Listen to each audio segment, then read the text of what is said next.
Wadau. Radarada, muko fiti, muko sambamba, muko freshi. Asanta sana. Unajua, in my entire internet life, I've never thought that a day will come whereby I agree with anything that Andrew Kibe, aka Kife, will ever say. But kwa hii podcast, Andrew Kibe said something that I'm like, yeah, Andrew Kibe is actually saying the truth. That is the reality. I mean, I agree with everything that guy is saying. To an extent, I started, getting worried about my morals and integrity. I was like, am I going crazy or something here? So wadau, here we have Kibe. We have Kife in the house. And Kife was discussing the current relationship between Tanzania and Kenyans, and how things or how the future will look like based on how we interact currently with most Tanzanians. Without further ado, let's get after it. You spoke about Tanzania. Juicy, right now as you speak, a lot of artists in Tanzania. Wacha nikwambie story ya Tanzania kwa juzi. So 2 weeks ago. 2 weeks ago. Na sijapiga hii story anyway. Hata ni fitu tunabonga saa hii. So 2 weeks ago mimi na best yangu. Best yangu akamkwa hawa yangu asubuhi akiwa amelewa. Akaniambia so I play pool. Yeah. So akaniambia tutoke twende Tanzania. Tuka watch pool because our teams are there. So we had sent him. But now just for context, hii episode I don't think kama imeshutiwa recently. I think ilishutiwa kitambo alafu ikakuwa released saa hizi. Sawa. So hii episode ni ya kitambo. So Kibe is addressing Tanzania before even the elections. I think kitu kama hiyo. Kibe aliingia Tanzania before elections za Tanzania zifanyike. I hope mna understand kitu kama hiyo. Msichanganyikiwe. 3 teams there. Oh, okay. Yeah, so Kenya had sent 3 teams to Tanzania. Through our club, it's called Mchana Pub and Grill. Mchana Pool Club. Okay? So see, I got carried away again, kama as usual, tukaenda. So, tunafika pale boda msana anashobadhi ujue sina makaratasi. Nikamsho, sio na wasiwasi. Hapa boda watu pita tu. Kufika pale boda msana akaniona, akaniambia pita. Tukapita, so we didn't get our passport stamped or anything. 27 kilometers before tufike Arusha. It was in Arusha. Tukashikwa na the army. The army wakatushika. And they handed us over to the police. And we spent a night in the cells. Why? Because we didn't, hatukuwa tumestampiwa. Okay. So mimi nilikuwa nafikiriaje nika Uganda. Uganda unaweza ingia na. Of course. So ni ile story tukiona kwa nini nasema there are Kenyans who infiltrated. So sasa walikuwa na kama nasema nyinyi mwaleta uzushi huku, mwaleta vurugu, hiyo Kiswahili yao.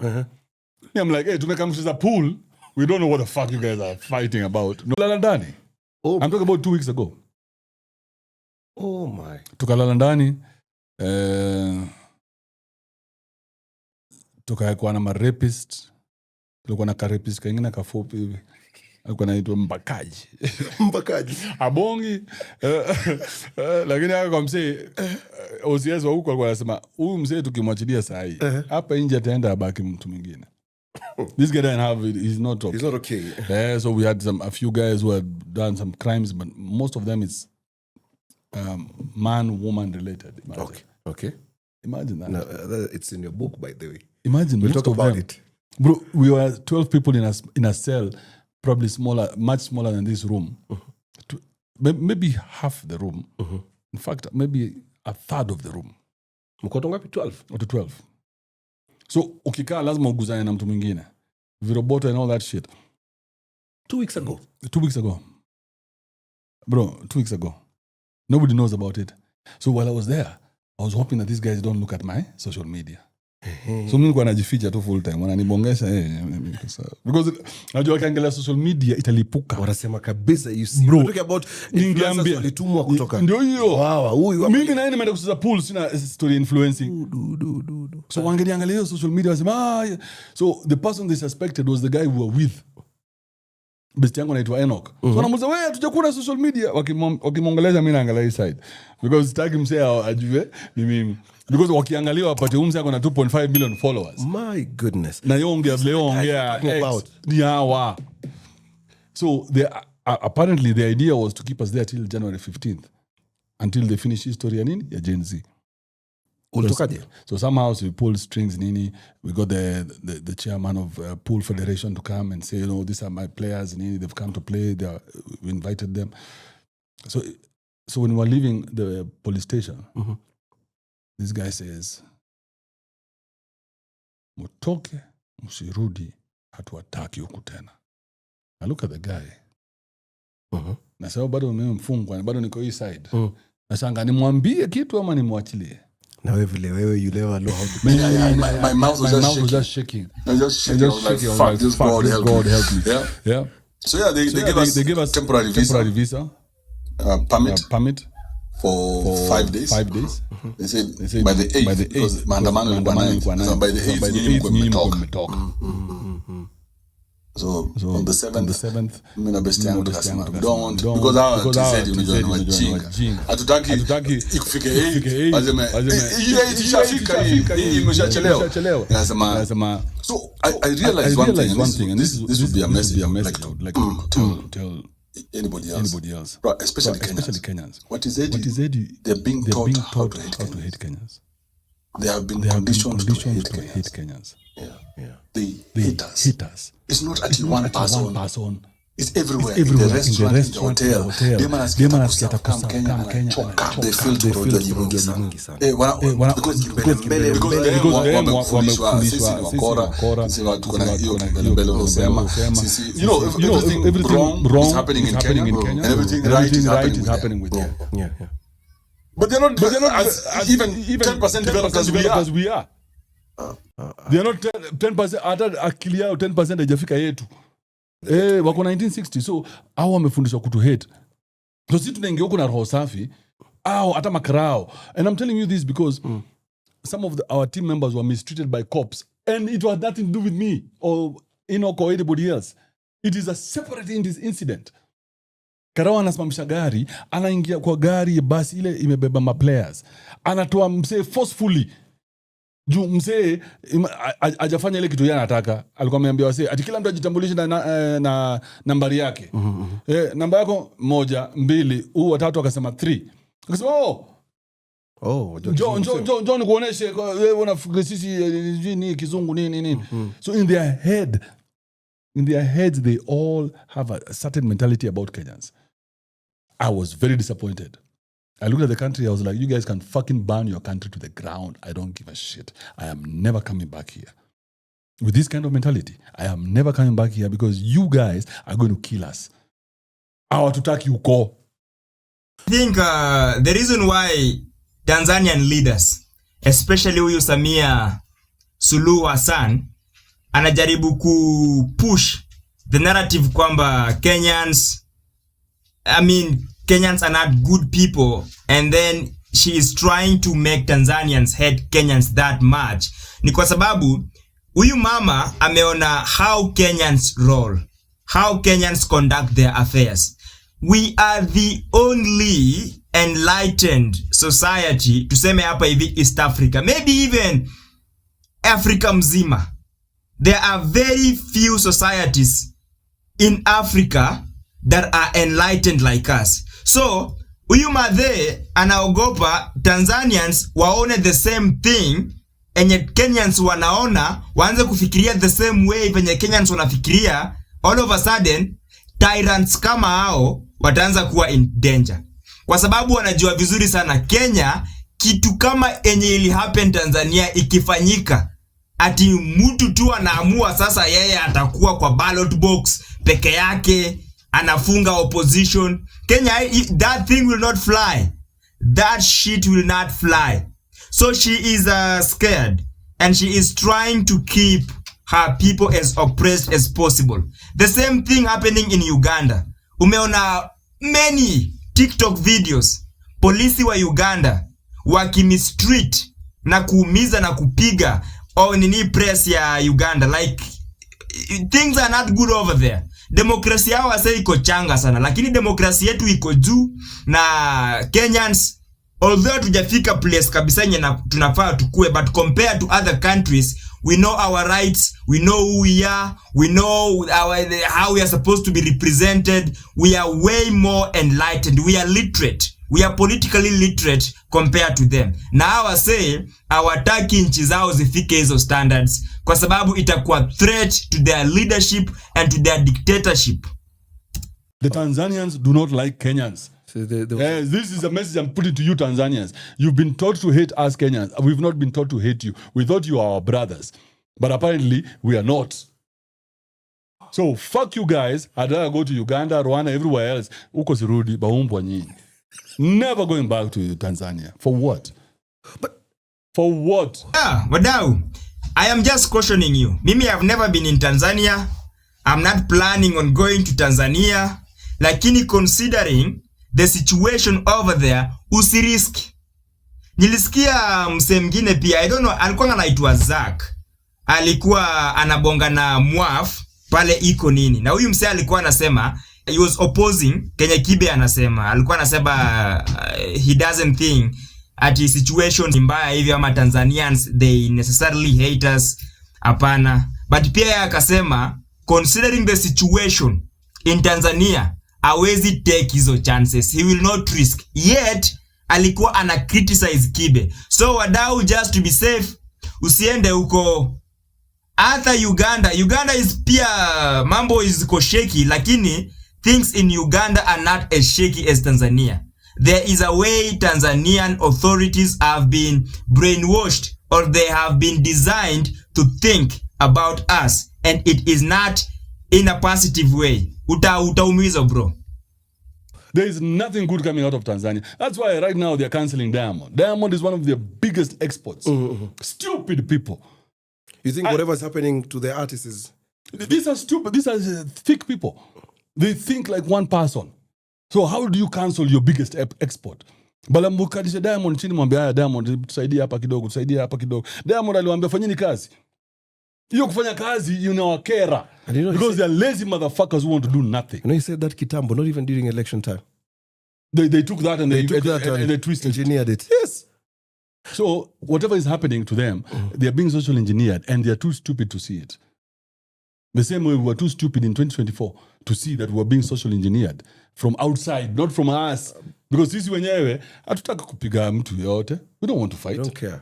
So the last time we fought in 2007, we regretted it. Of course, I was there. Yeah. It's crazy. We regretted it. We were like, shit, we shouldn't be killing ourselves. What's up with Kenya? We love them. Wamesema sisi we are trained to love them. Kwa sababu hata wakati when they were going through the turmoil juicy, Kenyans, you'd think Kenyans not. We were trying, let's help you guys. Let's push narratives. Nini. Hawataki, wametuchukia. It doesn't matter who you are. You saw what they did to Boniface Mwangi. Boni alienda huko, man. Yeah. So me, nikiwa huko ndani, niko najua, shit, these guys can do anything. They can do anything to us. So I kept my mouth shut. I came back. When I crossed into the country, I was like, the president said, one thing I will never do. The president said, kwamba whatever is happening there, ni kwa sababu it has been instigated by Kenyans. In fact, one of them told me we have social influencers from Kenya pushing that narrative in Tanzania. You know, I had been approached to push the positive narrative about TZ. Oh, they did? Yeah, they approached me. They were like, hey, can you help us and push the right narrative? Because TZ, we like this, we like this. I was like, I can help you guys. Until now, I went. I realized, fucking hell. Was the money good? The money was supposed to be good, but it never came through. Ni kwa sababu ulikataa ama them, they never did their part of the bargain? I don't know what happened, but we had negotiated and everything. So for me, I was like, I want to travel to TZ. I want to see what they have. But the people there, they are hateful. So it's not about whether it's Suluhu or anybody else. The people there, they just hate us. Let's discuss other things. Talking about other things, yeah. I'm going through your book. By the way, I don't know. You know, I think it's mostly authorities who hate Kenyans. Kwa sababu I don't think a common mwananchi pale Tanzania akona reason ya kuhate Kenyans. Unless huyo mtu anapenda huyu madhe sana. But for people who have good brains, functioning brains, sidhani kama mtu tu ataamua ati now I hate Kenyans, I don't want them over here. Hapana. Got this book, eh? Nikwambie now let me tell you. Yeah. Hii kitabu nimeuza Uganda. Many copies. Okay. Nimeuza Rwanda, nimeenda mpaka Congo. Where else? Not even one copy has gone to Tanzania. Bro, I've sold these I've sent I think I sent about 30 books to SA. SA. Imeenda mpaka Nigeria. Lakini Tanzania hata copy hata moja. Kama ni kizungu ndugu yangu, hapo umeandika kwa kizungu utasomaje? Ni sasa ndio hiyo. Andika Kiswahili. Sasa sisi tuko na ile communication problem ile. So what you said, you better behave yourselves. If you're listening to this, maybe I'm just kidding, but listen to me. We do not hate you. So stop the hate. Stop hating Kenyans. Kenyans are doing what's best for them. We like to work with you. But if you guys cannot work with us, we're going to have to do away with you in terms of the relationship. Unacheki sahi border ya pale. Border ya Uganda na Kenya. Very easy. Unapita hapo na ID. Yeah, hata nashangaa, why did you need stamping yet? Tuko na hiyo agreement kwamba hatuna, walikataa. So they refused that agreement. So Uganda agreed, Rwanda agreed that agreement. You can just walk in with an ID. Tanzania walikataa, walisema lazima ustamp your passport yako. Why? Lakini hapa Kenya wao wanaingia hivyo hivyo. Do you know if they even work here? We don't even like really, mimi hata nashindwa. What does Tanzania have?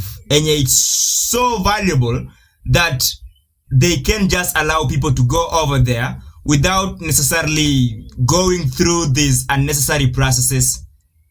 Kwa sababu mimi I literally live on the border of Kenya and Uganda, bro. Tuko na border mbili hapa hivi. There's border ya Malaba and then there's border ya Busia. Bro, you just walk in like venye unataka mse. Una walk in, unaweza kula breakfast Kenya, ukule lunch Uganda, ukule dinner tena Kenya, usiku uende upati Uganda tena urudi. Like bro, you don't even need to show ID. You don't even need to present anything. Unatembea ni kama neighboring counties hapa hivi Kenya. Imagine unatembea hadi now you have friends on both sides. Hadi wasewa customs, they know you and you're friends with them. So I don't understand why Tanzania is that. Like Uganda unaweza enda uende like utoke Malaba uende Tororo uende Mbale kama umeenda Kampala and nobody will even bother hata kukuuliza ID. Nobody even cares about that. The only thing enye inafaa uzingatie ni kwa traffic. Make sure umefunga belt yako because pia ukiingia Uganda ukifika place unafikia Mbale kuna kuangana polisi wengi sana wa traffic and those motherfuckers sika wa Kenya hawachezi na traffic rules. Kaa gari yako imeoza utaeka hapo hivyo kando utaenda na pikipiki. Kaa kuna safety belts hiyo nini? Hizo ya hauna hizo safety belts, hizo seat belts haujajifunga utakuwa kwa ngori. That is the only thing. But other nini unakula tu fiti, unaongea na wase like they don't treat you like an outsider. Unaweza bonga nao anything mse.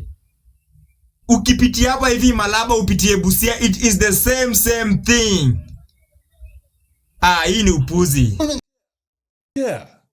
Sisi unaona cheki kaa saa hii tuseme tu ukweli. Sisi tuko na Somali. Somali tulu accept. Of course. Mpaka saa hii they are the 43rd tribe.